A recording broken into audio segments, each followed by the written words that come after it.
Ali!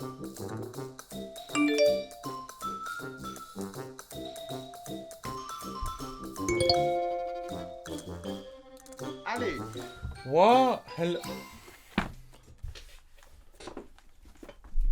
Stop it. Get some help. What's up guys, and welcome to the last video in our 3-part series on how to study.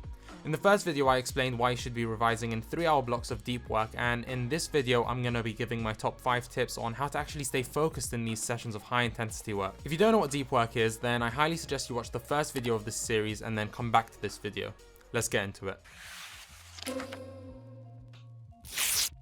The first thing I want to mention is about making deep work a habit. In the first video, I explained how a routine and scheduling deep work blocks into your calendar requires much less willpower to start deep work and keep going. So in the long run, your deep work attempt will succeed more often compared to if you're just randomly deciding you want to start revising using deep work. That's because we, as humans, are creatures of habit. Cal Newport tells a story of a comedian developing a routine. Each day they would make a good joke, they'd mark on their calendar with a big red X. After a few days, a chain of X's would start to form, and this would give them a rush. Eventually they'd have 2 weeks of red X's, and the motivation to keep going would be huge. How does this tie in with studying and routine deep work? Well, simply put, it's easier to keep going when the ball is rolling. So you should keep count of how many hours you spend in deep work and display your tracking somewhere visible to keep you motivated.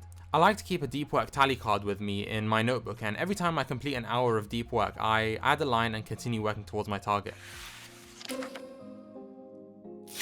Next, you want to be deciding where you're going to study. An ideal location would be somewhere that's quiet and not too much traffic, like people walking past and around you, or being surrounded by friends or family who might be calling your name every now and then. If you're in a library, find a seat that's away from the entrances or toilets, since these areas will have lots of people walking past. If you're at home, mention to your whole family or flatmates that you're going to start deep work and ask them not to call you for the next 3 hours. If you're in a noisy location, then your best bet would be to just put on some headphones. The next thing is the most obvious thing, which no one ever does because they're too addicted, but it is to remove all distractions, including your phone. Put it on silent and out of sight. If you can revise without your laptop, that's great. Shut it off as well. But most people can't, and they need to revise with at least one device. A great way to study with your phone or laptop open is to use an app which limits what you can actually do on the device. There's an app called Forest on both Apple and Android, and there's even a Chrome extension to use on your laptop. Whenever you want to start a deep work session, you can set the timer and the app plants a seed. This seed will grow into a tree as you study, but if you try to leave the app on your phone or go on a different tab on your laptop, the app will block it and let you know that the tree will die if you do so. The great thing about the Chrome extension is that you can whitelist certain websites which you're allowed to go on. For example, your uni website or Wikipedia. That way you can still revise using your laptop, but you don't have any access to the websites that might be distracting you. Another great thing about this Forest app is that as you grow trees, you earn coins, and eventually with enough coins, you can use the coins to plant a real tree in Africa. The next step is to know exactly what you're going to study each day, and I mean be really specific as to what you want to learn and have it prepared. This means that you could just sit down and there's no wasting time deciding what you want to do. I always find that at the start of my 3-hour block, I'm at my freshest, so I can enter deep work within like 5 to 10 minutes. This freshness is wasted trying to decide what to revise. The Anki flashcard technique Zoe mentioned in the second video of this series works so well here because as soon as you sit down, you can start to work on due flashcards. If you finish the due flashcards in time, then you can start making new flashcards within the study session.